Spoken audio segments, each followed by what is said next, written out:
So I've gone ahead and deleted what I had created. We just have a stock third-person template, and I've taken our character and I've rotated him. But that doesn't matter. We can have him in the stock direction.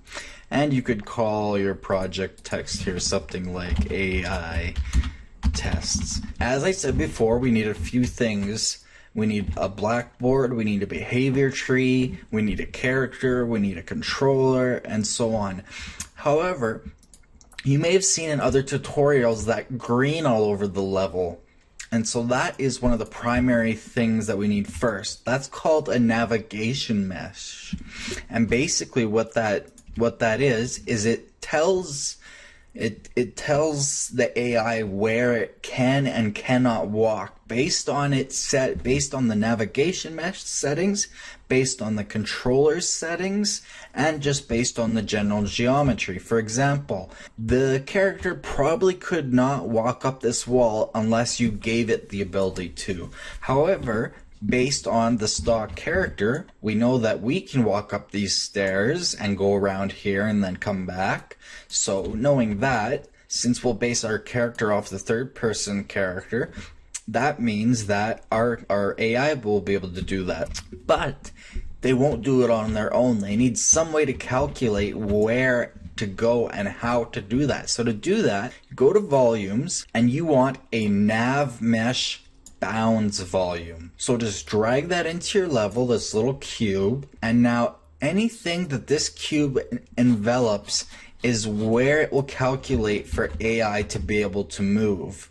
So you want it to cover any part of your level that you want the AI to be able to do actions in. So the easiest way to do this, you can either type in the values in the boxes on the right hand side here for X, Y, and Z, or you can go to geometry editing mode. That's Shift 5 is the hotkey, and you can select the faces by left clicking on them and then using the widgets to resize each face individually. So just make it the size of the level, or of course in another instance, if you just wanted your AI to act in a certain area, you could create it just the size of your certain area. And so as you can see, that it envelops our entire level. But now you're saying, where's the green stuff that all these other projects show? Well, to turn that on, you simply press P, but nothing's happening. Why is that? Well, that's because it has not calculated that the AI can go into the level. Now, sometimes it'll do this automatically, sometimes it's just a bugger. So sometimes you have to go and hit the build arrow, and then you have to build paths under navigation. It's very quick, and then it will build all the paths possible. And then you can go show navigation, and as you can see, we have all the areas that the AI character will be able to go on. You can see he can even go up on these ledges here if we had some way to tell him to. If you didn't want that, you could simply just lower it, and it should recalculate it automatically like that. Now he couldn't go on the ledges even if we told him to. So as you can see, he can go up the stairs, he can come over here, he can turn around and go back, and so on and so forth. The floor is completely usable. If you don't want to see this, like I said, just hit P and it turns it right on and off with a click of a button. I like to leave it on when I'm working generally though with AI. So let's create the blueprints we need for our AI. Let's create our character first. So let's make a new folder. We'll just call it AI Ep.1. We'll right click, new blueprint class, and search for character. So we want a third-person character. We're just going to make a duplicate of this third-person character in the template because it's the easiest. That way I don't have to go through how to make a character from scratch. So you can see we have a third-person character. It inherits from the character class, which inherits from the pawn class, which inherits from the actor class, which inherits from the object class. So we're going to make a third-person character. So everything's preset for. So just call it something like AI underscore, and this is just going to be a simple move to character or a move to AI setup. Let's go AI move to car for char, I suppose, for character. So we have our character. If we double click on it, we have our AI character. Now you can see over here under pawn, if If it's a bit confusing, the eyeball up in the top right corner, you can click on it and collapse all categories. Under pawn, you see we have AI controller class. So this will be the controller I was talking about that will control our AI. And we need to create one because AI controller on its own won't do anything. You'll see if we drag him into our level and hit play, he's not going to do anything. He will just sit there and breathe all day. So, to preserve our precious oxygen, let's make him do so. How do we do that? Well, like I said, first we need to change so that he has a controller. So, back in our folder, let's right click, blueprint class, search for controller. You'll notice we have player controller up here, but not AI controller. And so you see we have AI controller underneath that inherits, from controller, that inherits from actor, that inherits from object. Now, player controller is a class all on its own. It's completely separate from AI controller, as you can see. It's completely separate. So, an AI controller or player controller, well, they do the same thing, sort of. An AI controller is completely different. So select the right one. You want AI controller. So select it, and let's call it AI. I like to put C for AI controller. That's the industry standard. _ move to. So that'll be our controller. So now that we have that, let's just save to be safe. Let's go into our character again. And now we can go to AI controller class and change it to AIC move to. So now he's being controlled by that controller. However, again, it's not going to do anything because we haven't set anything up in that controller. So next, like I said, we need a Blackboard and we need a behavior tree. So let's right click, miscellaneous, and up at the top is behavior tree. So let's select that and let's call it BT. So that's behavior tree _ move to. Let's also right click, miscellaneous, Blackboard. You can always control Alt while you're over them to get more information about them. So BB for Blackboard _ move to. So we have our controller, we have our character, we have our Blackboard, and we have our behavior tree. That's everything we need. So let's start setting them up. Let's start with the Blackboard. Remember I said the Blackboard holds values called keys? So as you see, we can add a new key over here under Blackboard, and you have a bunch of choices. So you can have a vector key, so you could have a key that sets it to a certain point in world space in X, Y, and Z. You have an integer and float, so you could have a key that's a numerical value that possibly changes. You even have classes, you have booleans, so you could have a key that simply asks a true or false question. So we're going to want, however, an object because we're going to just set it to a certain point, a certain object, an actor in the map. So let's just call this move to lock for move to location. That'll be the name of our key. The rest doesn't really matter. If you wanted, you could give it a description like this is the key for the object we are going to set our character to move to. So let's save that, go back to the editor. Now open up your behavior tree. You'll notice in the behavior tree you could switch between it and the Blackboard back and forth. First, however, under the behavior tree, under Blackboard asset, if it hasn't already, make sure that you select your Blackboard. Otherwise, you won't get your key. So make sure you select your Blackboard, and then you'll be able to switch back to it, and then back to your behavior tree using the buttons up here, nice and easily. Unfortunately, you can't do that in the Blackboard. It doesn't let you go over there. It's broken in 4.7.6. So we'll just be working in the behavior tree. So as you can see, we have this root node, and we can drag things off of it, but we'll get to that later. For now, we know, however, that we have this behavior tree, though. It's down here, nice big letters. We have our Blackboard over here with our keys. And in our behavior tree, we have a Blackboard tab with our keys. We can't drag them in or do anything. It lets us know what keys we do have. You can see up here we have decorators, services, and tasks. Like I said, that's what we kind of talked about. So anyways, let's work on our controller so that we can actually do something. So open up your controller, your AIC, your AI controller, and it looks just like a regular blueprint. We can go to the event graph. We can delete the stock nodes that it adds. I don't like having that setting on, actually. You'll see we have a few inherited components. Nothing we need to worry about right now, though. However, to set up our AI controller is very, very easy.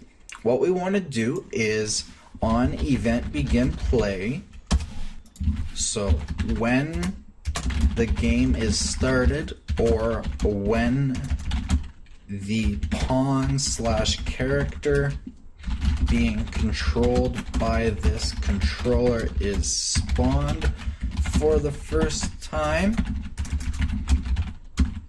execute this. And so what do we want to execute under those conditions? Well, we want to simply run behavior tree. So what that will do is if we go to our behavior tree, it'll start running the behavior tree. It'll go through all of its checks and whatever you set up. It'll start running it. So behavior tree asset, BT asset, you need to select. So we'll select our move to behavior tree.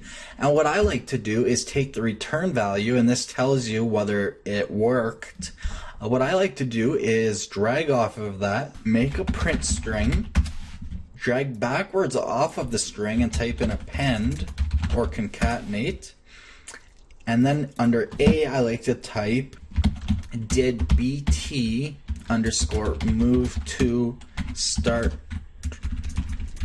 running question mark space, and then for B I just plug it into the return value and it'll cast the boolean to a string.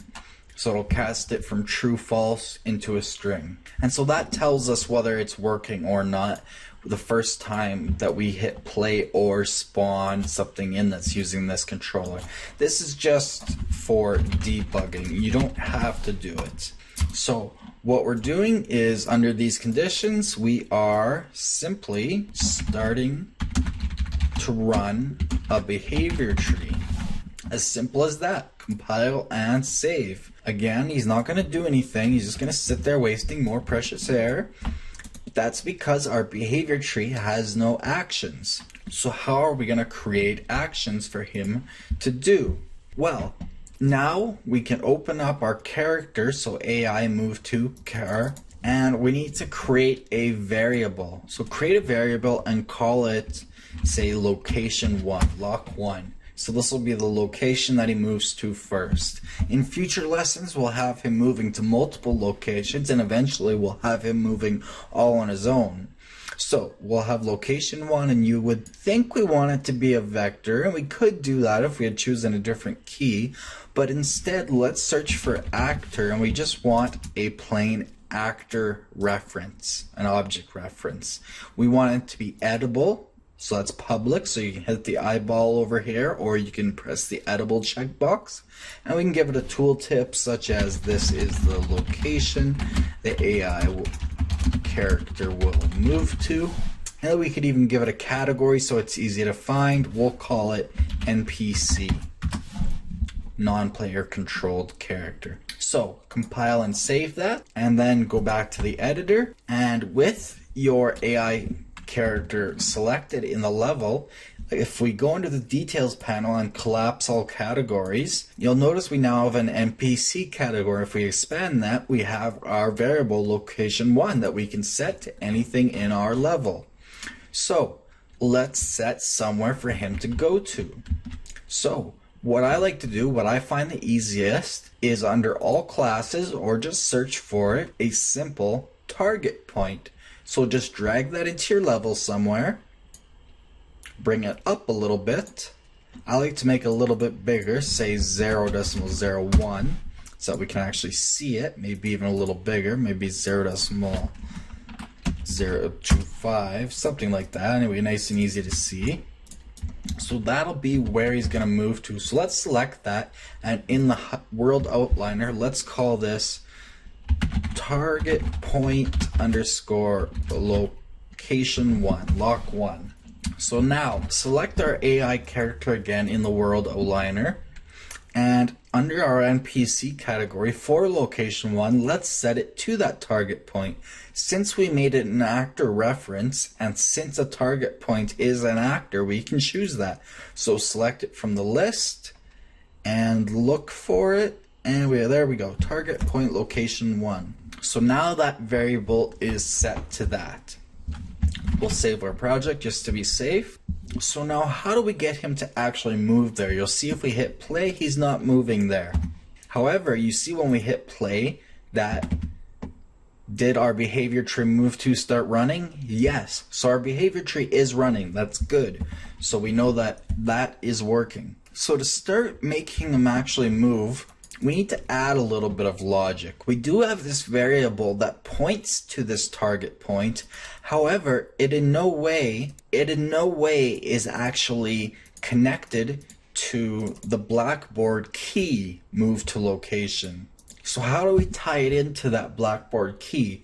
Well, we do that through blueprints in our character. So open up your AI character under the event graph. Again, we can delete all the stock nodes. And again, under event begin play. So again, this is when the game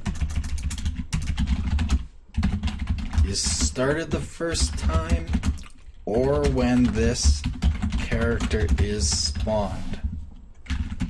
Execute this. And what do we want to execute?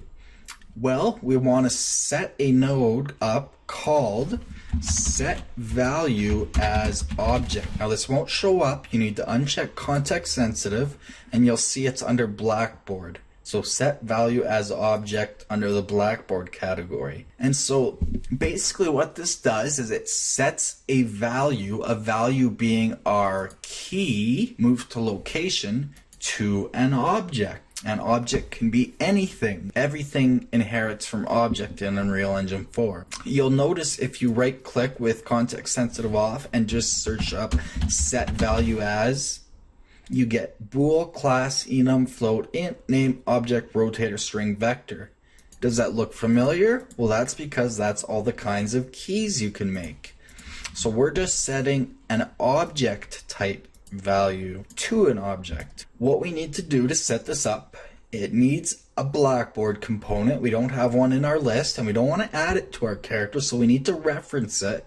So under the target, you see the target as a Blackboard component, so the target, drag backwards and type get Blackboard.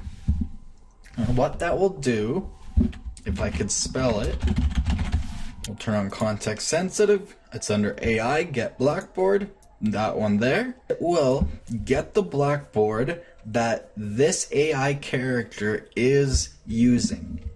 And next, the object value, so what we want to set our key to, we want to set it to location 1. So take your location 1 variable, drag it over, and drag it right on top of object value, and it'll wire it up right for you. So it'll take our Blackboard and it will set a key as an object, that object being location 1, our variable. However, we need a key name and it doesn't let us type one in. So how do we get our move to location key as the key name? Well, what you do in that instance is drag backwards and type make literal name. Context sensitive on, it's under utilities name. And so this allows you to, as the name suggests, make a literal name. So the name we want is our key name, which is move to lock, move to location. So under these conditions, we want to set a key to an object. The object is what we set our variable lock1 to. Our key name is move to lock, and we're using the Blackboard associated with this AI character. So compile and save that. However, he still isn't going to do anything, but we're very, very close now. So now our variable, our NPC location 1 variable to that target point is tied into the key. Now that that is tied in, we can go to our behavior tree and we can actually use it. So how are we going to do that? Well, we need to set up our behavior tree. So first we have root, so this is where everything starts at. Then we want to drag off this little bit here and we get some selections of what we want to do. We have a selector. So what that does, a selector, it runs each of its children in turn until its first child succeeds, and succeeding will make more sense once we get to behavior tree tasks. And once the first child succeeds, then the selector fails and it goes around again. And then we have a sequence. And what a sequence does is it runs each of its children in turn until one of the children fails, in which case the sequence succeeds. And then it goes on to the next one. And that will make more sense here in a minute. And lastly, you have simple parallel. And what that does is it allows to run 2 children. Only 2 children can be drug off it. The first one must be just a single task node, so just something like move to location or a task that you create. However, the other one can be a complete subtree, but it runs 2 children at the same time, so hence parallel. But what we want is just a simple selector. You can work with a sequence too in this instance, but I like to use a select. We can give it a name. We could call this, well, selector is fine the way it is. So under selector, or we could even go selector, what do we want to do? Off of that, as I said, it'll run each child in turn in sequence, kind of. However, we'll drag off of that and we'll take a sequence. We'll do that again and create another sequence. And this is where that makes sense now. You see these little numbers, so you can see 0 will be run first and then 1 will be run first. So these are called child indexes, the little numbers. So the first one we're going to have, we'll call it sequence move to lock 1. That's our variable, remember, our little target point. And then the second one, we'll call it sequence nothing better to do. So once this one finishes, basically, once it fails, then it moves on to this one. And so with nothing better to do, that's basically a fail-safe. So you could call this a fail-safe if you wanted. Fail-safe. What we want to do is drag off of that and go to tasks, and you'll see you have some tasks. Unreal Engine 4 gives you some stock ones. Make noise, move directly towards, move to, play animation, play sound. Those are stock tasks that Unreal Engine 4 gives you. However, you can make your own. I've created a couple examples just to show you that they show up in the list. I have 2 behavior tree tasks, new blueprint and new blueprint new, that I could choose to use as a task just like that, and it would run that task. However, what we want to do is just a simple wait. So if nothing else works, if he's got nothing better to do, we give it a failsafe. We tell him to wait for 5 seconds. So basically, wait for X seconds and then try again.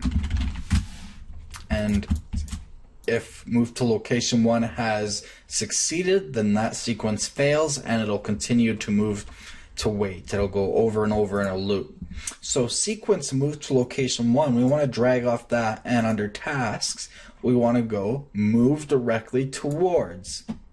And the name might make exact sense. It's going to move directly towards something. It's going to move towards, you'll see we have Blackboard key, move to location. We can't change that because it's our only key, but also because move directly towards and the move to tasks are very limiting. They only allow you to do something basic like this. So this one will be move directly towards, move to lock key, which is set to lock1 variable. So we have our behavior tree set up. We can now right click and auto arrange, a nice little trick they added in to make things nice and tidy since you can't add comments. We'll save that. We'll save our project just to be safe. And when we hit play, as you can see, he now tries to move there. Now he thinks that he can get there by simply getting close. That's because our acceptance radius, if you select that move directly towards node, is 50. So that's once he's within 50 units, he considers himself there. If we change that to 5 and save that, he might just move there on his own. He's trying, but he gets stuck. So if we move it probably up a little bit and over, then he'll probably walk up the stairs. So we'll hit play. Nope, he's just gonna move directly towards there. So what we could do is we could replace that with a task move to, and it does the exact same thing. We'll change the radius again to about 5. We'll save it.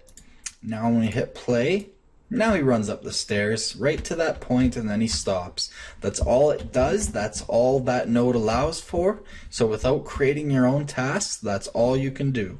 However, it shows exactly how basic AI works. So that is the groundwork of basic AI systems in Unreal Engine 4.